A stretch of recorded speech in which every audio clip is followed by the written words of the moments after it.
Você acredita que é o outro que irá te fazer feliz dentro de um casamento? Que o outro é a tampa da sua panela?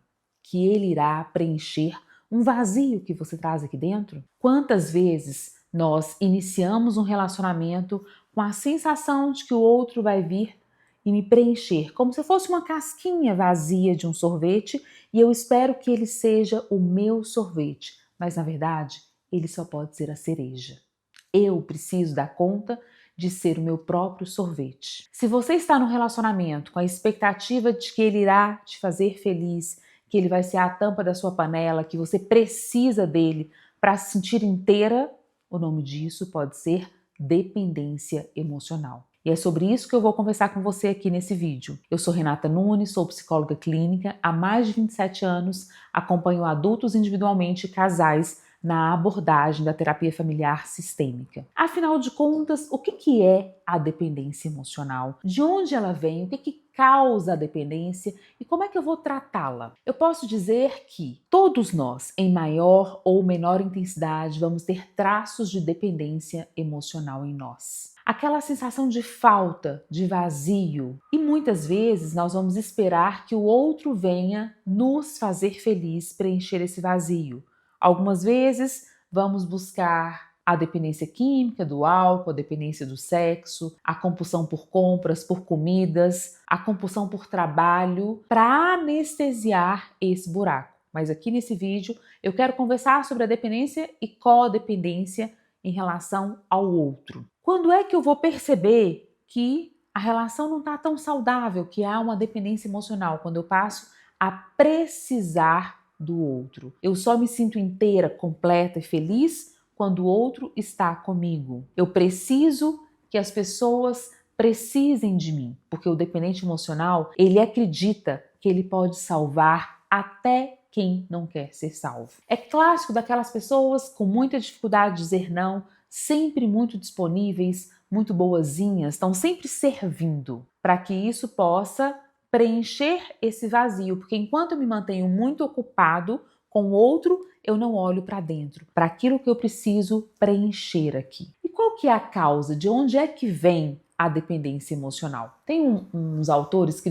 escreveram um livro há muitos anos, são autores americanos, O Amor é uma Escolha, uma relação de codependência. É um livro que está esgotado há anos. E eles trazem a metáfora do tanquinho vazio. Eles falam que nós nascemos com um tanquinho vazio e as únicas pessoas capazes de preencher esse tanquinho são os nossos pais na nossa infância. Mas, como na nossa cultura não existe educação afetiva, é um movimento novo, lidar com as emoções, validar emoções, os nossos pais nos deram tudo que lhes foi possível, mais inclusive do que eles receberam, mas não foi o suficiente para encher esse tanquinho. E aí, a grande maioria de nós cresce com esse tanquinho vazio, buscando maneiras diferentes de anestesiar essa falta. Muitas dependências são bem vistas, né? Essa pessoa que é cuidadora, que está sempre disponível, que fala sim o tempo todo, ou aquelas pessoas que se tornam dependentes do trabalho, não conseguem parar. O problema é a dose disso. Porque o anestésico, assim como a anestesia, vai perdendo um efeito e eu vou precisando de doses cada vez maiores. Renata, mas eu não vou ficar egoísta ou vou ficar sozinha? Não. Existe uma diferença entre a dependência emocional e a dependência efetiva.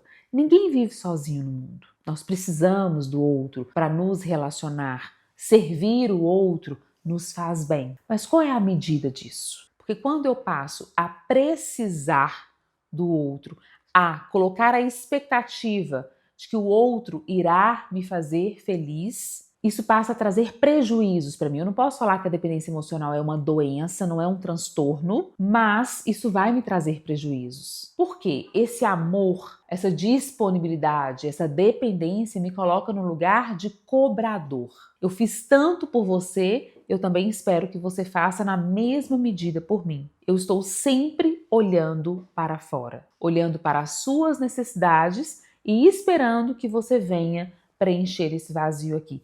Esse é o problema da dependência emocional. A origem vem das nossas feridas da infância, das nossas faltas, do fato de termos pais humanos e, por mais que a gente recebeu tudo que eles puderam, né, que eles tinham para nos dar, muitas coisas faltaram. E agora, adulto, não cabe mais buscar isso neles, mas aqui, dentro de nós. E como é que a gente vai tratar essa dependência emocional? Como é que vai ser esse processo para que a gente se torne mais saudável? A primeira coisa que eu sempre trabalho no processo de terapia, a tomada de consciência. Se eu me conscientizo de que eu sou a única pessoa responsável por preencher esse vazio que tem aqui dentro, eu sou a única pessoa capaz de acessar as minhas feridas da infância, eu começo a separar o que é meu e o que é do outro. Às vezes, eu espero que o outro me respeite, que o outro me veja, faça questão de mim, que tenha reciprocidade na relação. Isso é saudável, ok. Mas quando eu passo a esperar que o outro me faça feliz, quando eu coloco o outro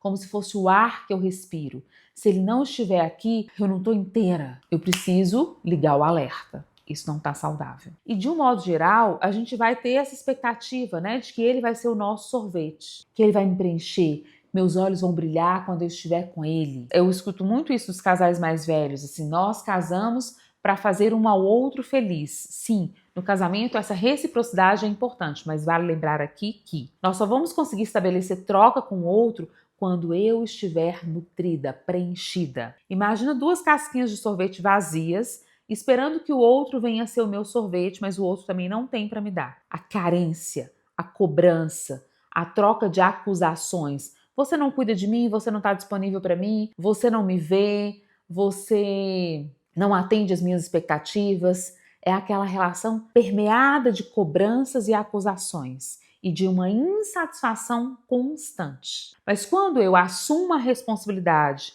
pela minha felicidade, pelas minhas expectativas, por aquilo que me falta, eu consigo ser o meu próprio sorvete. Eu tenho autoestima sólida, eu tenho autorresponsabilidade, eu consigo me respeitar, eu sei colocar limites. O que vai acontecer? Nós passamos a ser duas casquinhas com sorvete inteiros. Aí existe a possibilidade de uma troca saudável, com reciprocidade, uma dependência efetiva. Eu não preciso do outro para viver. Eu escolho estar com o outro. O outro passa a ser a cereja. Por quê? Porque eu prefiro sorvete com cereja. É mais bonito, mais gostoso, mais interessante. Mas se não tiver cereja, eu continuo respirando, continuo vivo. Minha vida continua tendo sentido. Esse é o ponto. Qual é o lugar que eu coloco o outro na minha vida? O outro é o ar que eu respiro? É o sentido da minha vida? Eu não consigo me imaginar sem o outro. Se tirar a outra pessoa, é como se faltasse o ar. Aí eu preciso estar atento. E como é que eu vou tratar essa dependência emocional? Primeiro, essa consciência de qual é o lugar que eu coloco o outro na minha vida. Assumir a responsabilidade por mim é o primeiro passo depois dessa consciência. Como é que eu vou me nutrir? Como é que eu vou acolher a minha criança ferida que eu tenho aqui? O que eu vou fazer por mim? Como é que eu vou dar sentido à minha vida? Quais são meus sonhos? O que fez meus olhos brilharem? Para que eu possa fortalecer, construir, na verdade. Construir e fortalecer a minha autoestima. Porque um dos principais sintomas da dependência emocional é a autoestima fragilizada, a necessidade exagerada em agradar, a dificuldade de falar não, de se posicionar, de frustrar a expectativa do outro. A partir do momento que eu fortaleço a minha autoestima, que eu aprendo a me respeitar, a me posicionar, a falar sim para mim, mesmo que esse sim possa ser um não para o outro, eu estou tratando a minha dependência emocional. Anotem aí, ninguém me deve nada. No final, eu tenho a mim mesmo para contar. Então, eu preciso assumir a responsabilidade pela minha própria felicidade. O dia que você entender isso, você vai estar muitos passos à frente no tratamento da dependência emocional. Mas enquanto você estiver sentada na cadeirinha da vítima, responsabilizando o outro pelo que te falta, você vai continuar reforçando a sua dependência emocional. É fácil tratar a dependência emocional? Não, de maneira alguma. Esse tratamento da dependência emocional, ele vai acontecer aos poucos, de uma maneira processual. Todos os dias eu preciso parar e pensar: como é que eu vou cuidar de mim hoje? Qual é o sim que eu vou me dar? Qual que é o meu limite? Até onde eu consigo ir? Aprender a me respeitar, aprender a receber o que o outro pode me dar, porque é a autorresponsabilidade que me coloca no lugar de um adulto emocionalmente saudável, que me tira desse lugar da dependência emocional. E esses autores que escreveram o livro O Amor é uma Escolha, uma Relação de Codependência, eles falam que o único caminho possível para a gente de fato curar a dependência emocional é na relação de intimidade com Deus. É quando eu consigo ter esse nível de intimidade, aqui eu não falo de religião, eu falo de espiritualidade, é quando eu tenho intimidade com algo maior que eu acredito e eu tenho essa sensação de ter colo em Deus. Esse é o caminho que esses autores, eu concordo com isso, que vai trabalhar essa dependência emocional. Quando eu consigo ter um nível de intimidade com algo maior que me preenche. Essa ideia de que o outro vai me completar, isso não vai funcionar. Porque a relação saudável é a relação que tem reciprocidade. E eu só consigo trocar quando eu me sinto inteira. Pode ser difícil assumir a responsabilidade pela sua própria felicidade, aceitar de que ninguém virá te salvar, mas é libertador saber que você está aí para você contar. Você não nasceu para viver em função de ninguém. Você nasceu para viver inteira. Porque quem está preenchida de amor transborda amor. Cuide-se, olhe para você com mais amor e aprenda a contar com você mesmo. Seja o seu próprio sorvete. Se esse vídeo fez sentido para você, deixe o seu like, me siga aqui no meu canal e me acompanhe nas minhas redes sociais. Toda semana tem vídeo novo por aqui e eu vou adorar receber as suas dúvidas, os seus comentários aqui. Até mais!